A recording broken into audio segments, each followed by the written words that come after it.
be excellent to each other. And party on, dudes!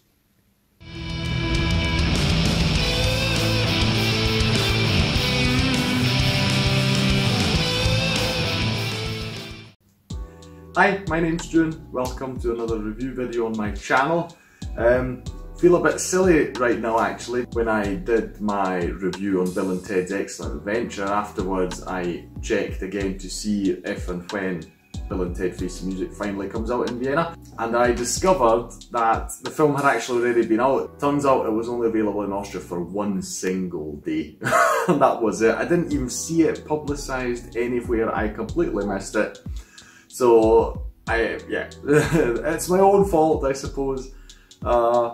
But I saw that it's also already available on Amazon. I thought that at first it would be a cinematic release and then it would be available on Amazon. It seems to be that they did the same thing like in the rest of the world, where it came out at the same time. So, I was able to watch it on Amazon finally, joyfully. And I'm here to report that it's an excellent film. I'm very happy to see that they managed to recapture the essence of the film. I won't pretend that I like it as much as Excellent Adventure, but it's nonetheless a very enjoyable film. I like it, particularly the callbacks, the homage to the first two films. To talk briefly about the story, obviously it's about Bill and Ted. We are 30 years on now. They are now, well, older men, I'll call it. And unfortunately, while they seem to have had a musical career that's declined over the years, they have not yet managed to write the song that will unify the universe. And that's essentially what this film is about, because time's running out and they only have 90 minutes to write this song, or not just the world, but the whole universe will collapse completely, entirely. So reality will be unmade if they can't manage to write this song. As it's a Bill and Ted film, it involves time travel again. In this case, they are not travelling through time to gather various people to aid them in this, but they use time travel in order to write this song. I won't spoil it, how or what they do or who they encounter, I won't do that. But basically, so that is still the same. They are using time travel to reach their goal. What is new in this film is that both of them have got daughters, and I do want to talk about them. While they did a fine job, the actresses and everything, the characters are okay. I must say I was 100% on board with them, because they're basically just copying what Bill and Ted were like when they were young. That's what they're doing, and it felt a bit weird to me. I mean, let them be goofy, obviously their fathers will influence them, it's quite natural. But when you look at Bill and Ted themselves, they are still a bit goofy, but obviously not as much as they used to be. So they have evolved, I'll call it. They've grown, and that's why I feel it doesn't really make sense to me that their daughters would be just as they were as teenagers. So these two daughters, they try and help Bill and Ted to complete their task. I also won't spoil how exactly they go around achieving this, but they do have a larger part in the film, and I do also like what they're doing. So just to make it clear, my objection to their inclusion in the film is only as far as I think they're just a bit too goofy. Yeah, I just feel that attitude and the way they behaved, it fit more into the 80s and that Bill and Ted than nowadays, really. So that's all it is. But like I say, the two of them, the actresses do a great job. They're very likeable characters, definitely. And yes, their role in the film is definitely deserved. They're not just inserted there for, I don't know, just any obscure reason. They make sense, and to my recollection, I haven't rewatched Bogus Journey yet, but at the end of that film they do actually have babies, so it's actually nice to see that actually carrying forward into this film. George Carlin, unfortunately, is not in this film, as he passed away, but they do include a great wee homage to him, which I really liked. They do have a sort of guide with all the future stuff that helps them along the way.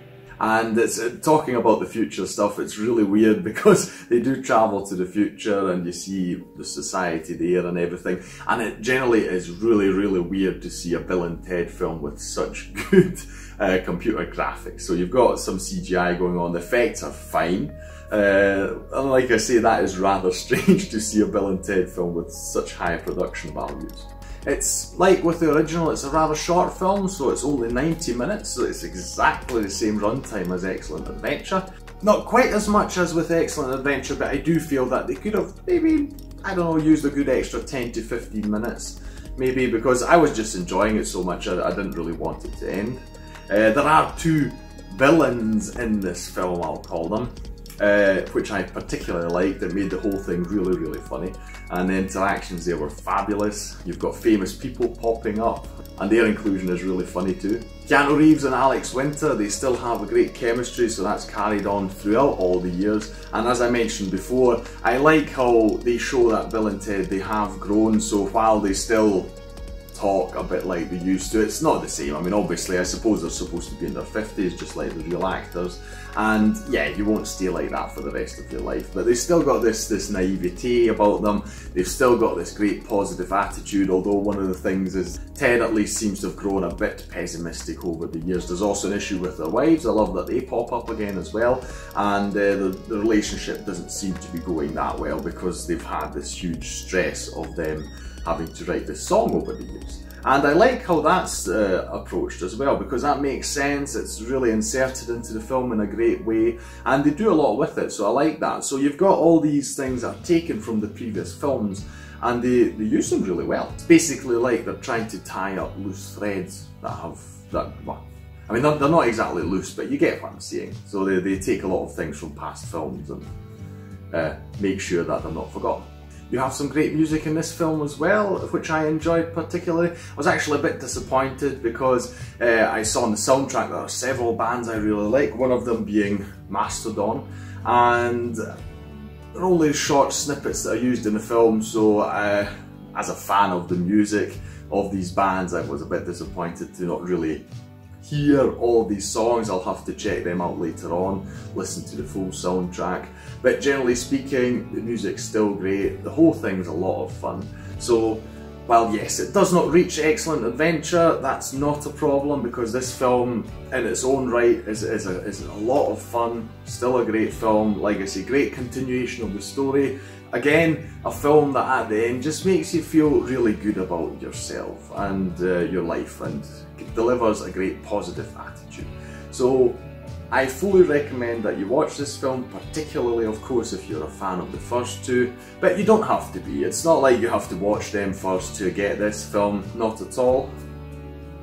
Obviously it'll enhance it, particularly because there are various callbacks, but in its own right, you will definitely enjoy this film if you're open to a goofy comedy. I'll call it sci-fi comedy. The tunnels, by the way, talking about sci-fi, the Doctor Who like tunnels that I mentioned in Excellent Adventure, they've greatly improved over the years, which is something that I particularly looked out for. I took note of that mentally. I do feel that this is the end of the saga. I'm not sure if they intend or have talked about making another one. I feel like now's a good place to stop. The story has come full circle, and I don't think there's really anywhere you can take it from here, if I'm perfectly honest.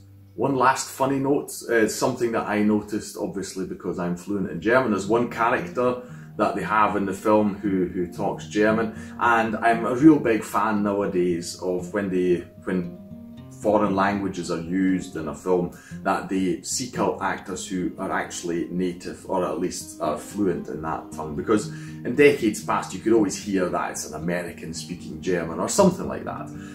This guy here, it's particularly the character, he's Austrian, and it's funny because it is really an Austrian accent that he's speaking, and being someone who lives in Austria, that just added to it. My brother and myself, we were killing ourselves laughing because because of the things that this guy said, which you probably, if you don't speak German, you don't even realise, but it was really good. Watch it if you can. It is available digitally everywhere, I believe, already, or get the Blu-ray when that's out. I believe that's coming soon as well, because obviously now there's not much of a theatrical run. Like I say, Austria was just one single day, which is insane to think about. On that note, I do hope that we'll be able to go to the cinemas again soon, because at the moment there's obviously nothing happening. They've announced all sorts of moves. They're taking James Bond, putting that next year. That's the next film I would have watched in cinemas. It's a shame that that's been moved. Understandable, of course. I just hope that this circle of cinema is not putting films on because they're not getting them or not making money, and the movie studios not giving the cinemas films. I hope that this doesn't keep going in circles, because I fear that this will cause quite a mess in the end. This is a bit of a bonus video because last Saturday it was a bit of a spontaneous thing. As you all know, I made a whiskey tasting video with a good friend of mine. If you haven't seen that and are interested, click the link up here to see that. But I thought that for my fans out there who are maybe expecting a film review, I thought I will add one in during the week, and that's what I'm doing here. Thank you if you were expecting a film review. Thank you for being patient with me, and I hope this will do as a substitute. Next Saturday we'll see another regular film review being released, so stay tuned for that. Thank you for watching. Let me know what you thought of the film in the comments down below. Like and share this video, and I'll see you in the next one. Take care. Bye.